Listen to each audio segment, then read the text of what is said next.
Einöde im Gegental. Vor der Buschenschank stehen die Schweine von Franz Berger.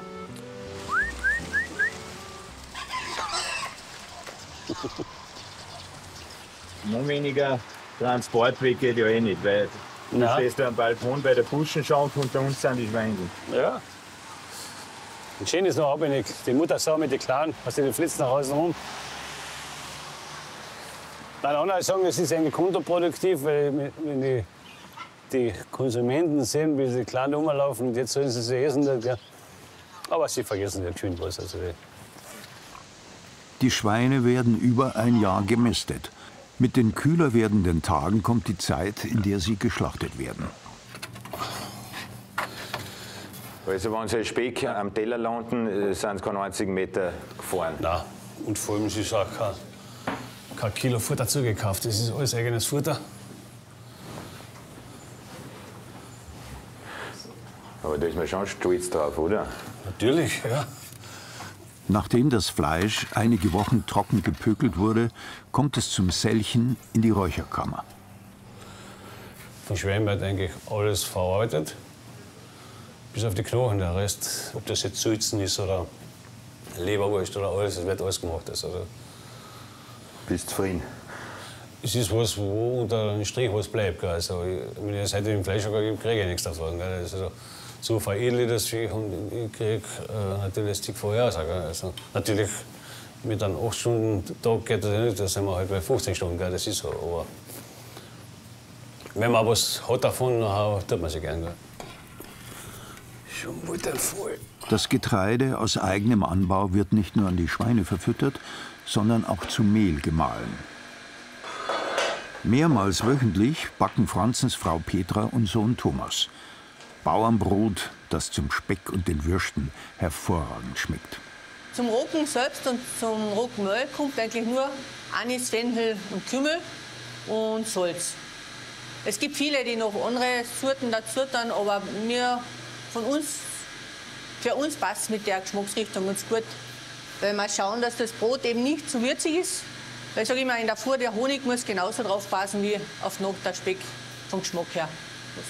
Das passt, glaube ich, ganz gut.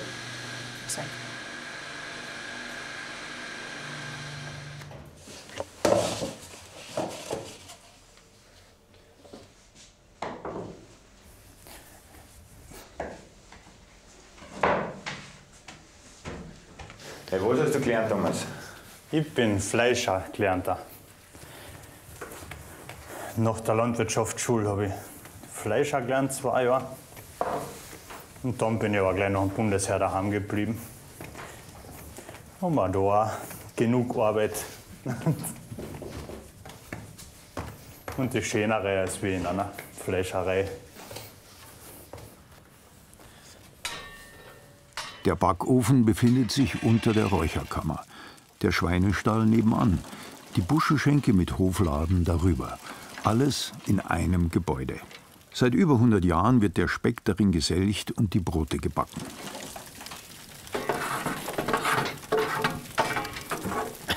Zweieinhalb Stunden heizt der Ofen vor. Noch hat es etwa 350 Grad drin. Zu viel zum Backen für das Brot. Ja, aber es ist nicht weniger Aufwand wie ein Elektroherd. Erstens schmeckt man es, dass es mit Holzofen ist. Und zweitens ist es so wie im Winter, wenn oder heuer bei den schweren Unwetter, wo wir 3 Tage keinen Strom gehabt haben, haben wir halt für das ganze Dorf Brot gebrochen waren. Weil Holz haben wir genug und Müll auch.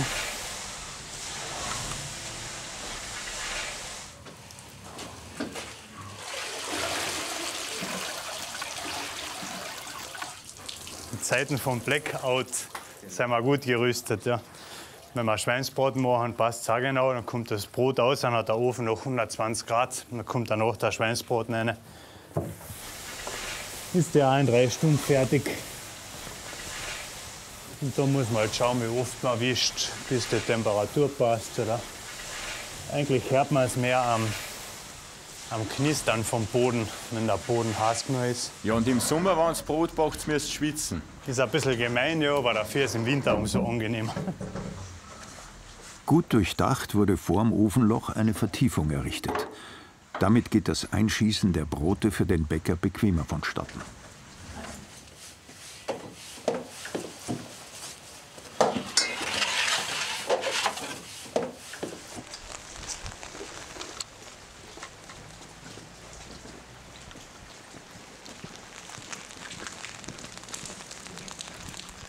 Dieser ganze Raum, was da jetzt ist, der macht sich zuerst einmal voll mit Rauch und geht dann nur hin durch diese kleine Öffnung, die bis oben abgesperrt noch werden kann, zieht dann irgendwann einmal darauf. Das dauert 15 Minuten, dann ist der Rauch oben.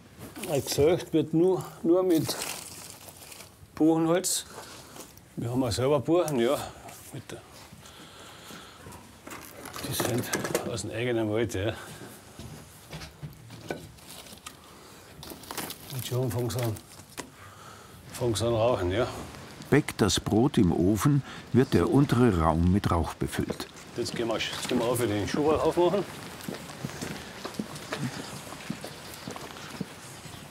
Und wir haben einen, der brennt bei euch. Na ja, heute ist neblig. Das fällt heute nicht so auf. So da. Ist der Rauch dort abgekühlt, wird er in die Selche geleitet. Nun hat er die richtige Temperatur, um den Speck zu umhüllen. Brot fertig. Ein Brot ruft. Ja. Na, dann werden wir es holen, dein Brot, oder? Ja, okay. Ich suche noch der Rauch, gell? Ja? Pass gleich auf. Pass gleich, ich bring die Bretter, mach du unten auf dabei.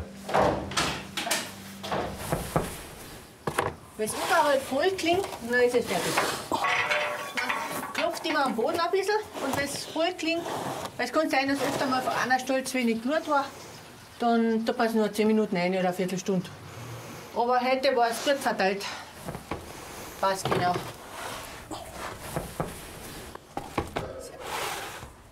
Schön sind sie geworden. Ja. Da war ich dabei. Danke, fertig.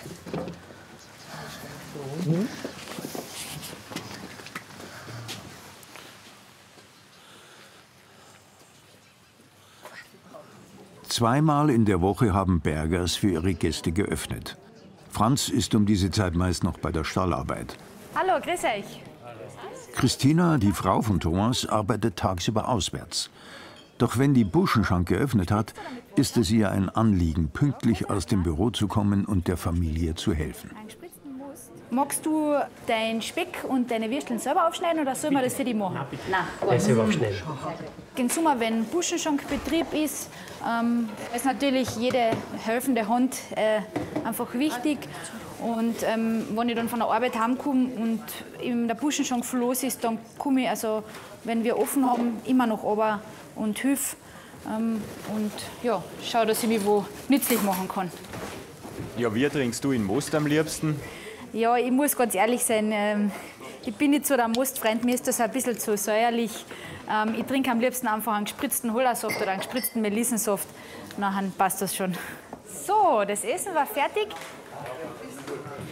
So, bitte sehr, ein Gluntenbrot. Bitte.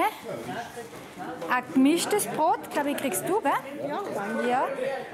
Christina kommt selbst von keiner Landwirtschaft und wohnt erst seit kurzem auf dem Hof.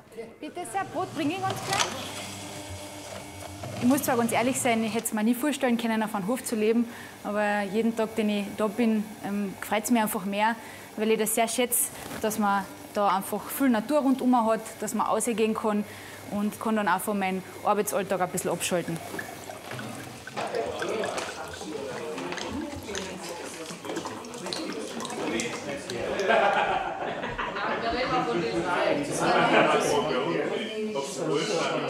Ja, und Petra, ist da in der Vitrine irgendwas, was ihr nicht selber gemacht habt?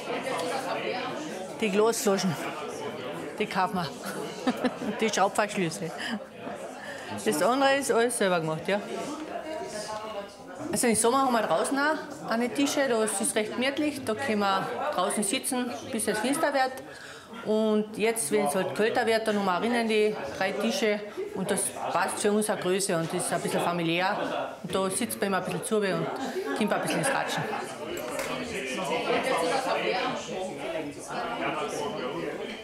Geht was, ja. Kriegst du jetzt auch Jausen nach dem Stall gegen Franz oder nicht? Sicher bin ich mir nicht, aber schauen wir.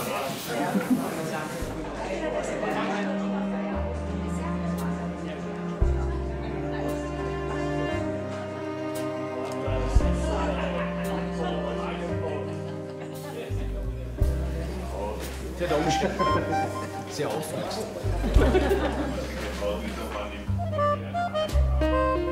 Am Oberwietingberg im Görtschitztal liegt der Irrigerhof. Ein Bergbauernhof mit einer beliebten Einkehr. Kühe werden vom Bauern Thomas Liegl von der Weide in den Stall getrieben, um gemolken zu werden.